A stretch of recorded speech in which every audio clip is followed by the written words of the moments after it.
بسم اللہ الرحمن الرحیم۔ ابتدا کرتے ہیں رب جلیل کے بابرکت نام سے، جو تمام جہانوں کا پالنے والا پروردگار قادر مطلق ہے،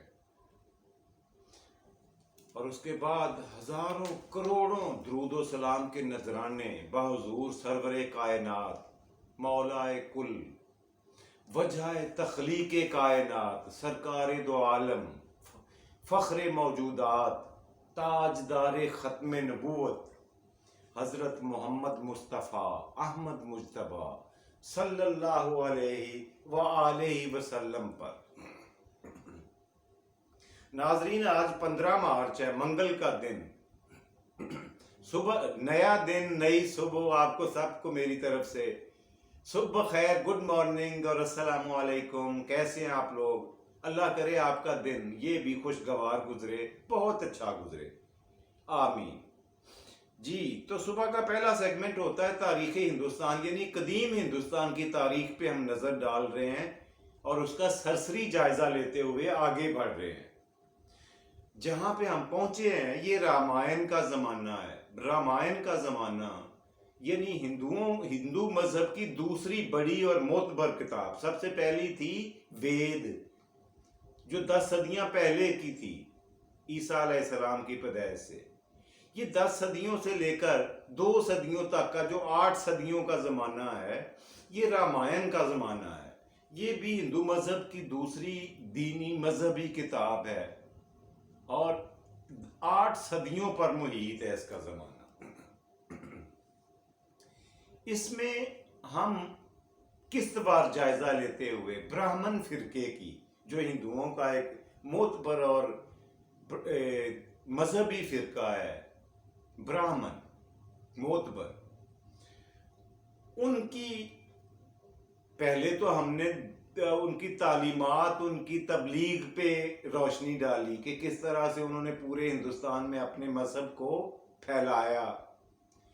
اب ہم پچھلی 1-2 قسطوں سے یہ جائزہ لے رہے ہیں کہ ہندوؤں کے براہمنوں نے جو مذہب کے حوالے سے خدمات سر انجام دی، علم و فضل کے حوالے سے، ہنر کے حوالے سے، وہ کیا تھی، کس طرح سے انہوں نے اپنے مذہب کی ترویج کی، اس کو آگے بڑھایا۔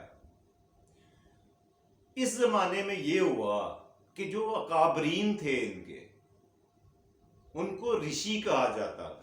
اکابرین مطلب علماء کرام کہہ لیں، یا عالم فاضل لوگ، یا صوفی بزرگ جو خاصا تجربہ رکھتے ہو مذہب کے حوالے سے، ان کو رشی کہا جاتا۔ اچھا، اس لفظ کو ہم رشی بولتے رہے ہے نا۔ جو انڈین اداکار ہیں بہت نامور، اسے کہا کرتے تھے رشی کپور۔ اصل میں یہ لفظ رشی نہیں ہے، رشی ہے، سنسکرت کا لفظ، اور رشی کا مطلب ہوتا ہے دیوتا۔ جی، بہرحال علیحدہ جو ان کے اکابرین تھے وہ بیٹھتے اور انہوں نے غور و خوض شروع کیا۔ ان کی توجہ کا، بحث و تمہیز کا جو محور و مرکز رہا وہ یہ تھا کہ وہ دنیا کی حیات پر غور کرنے لگے، اس کی بناوٹ پر، وجوہات پر، روح پر، جسم پر، انسان کے ماضی، حال اور مستقبل پر۔ لمبے بحث و تمہیز ہوتی، محافل ہوتی، مجالس ہوتی، انہی ٹاپکس کو لے کر اپنے نظریات، تجربات اور خیالات پیش کرتے، اور نتیجے کے طور پر ہوتا کیا کہ جن نقطوں پر، جن نکات پر یہ یا تو متفق ہو جاتے یا اپنے تئیں اسے مناسب سمجھ لیتے، ان کو تحریری شکل میں لے آتے، ان کو درج کرتے رہتے تاکہ یہ ذہن سے سکپ نہ ہو جائیں اور بعد میں ان کو کتابی شکل دے سکے۔ اب یہ ایک عرصہ دراز تک یہ سلسلہ چلتا رہا، اور سالوں کی محنت کے بعد، تگ و دو، یوں کہہ لیں کہ جد و جہد، کوشش اور کاوش کے بعد، ارکریزی کے بعد، انہوں نے 6 مذہبی کتابوں کو روشناس کرایا، متعارف کرایا۔